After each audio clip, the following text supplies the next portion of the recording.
Good morning. It's 5 a.m. I woke up actually at 2 but I couldn't sleep anymore. So parang I only had mga 4 to 5 hours of sleep. Ito yung mahirap pag perimenopause.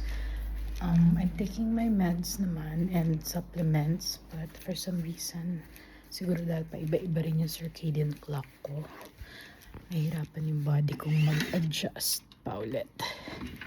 So anyway, I went out. Tulog pa ang mag-ama. Si Taz tumabi sa amin. Handed siya. Pakita ko lang itsura nitong Belia Napoli. Gusto ko yung vibe niya. Hindi siya ganun kalaki na resort. But it feels so cozy lang.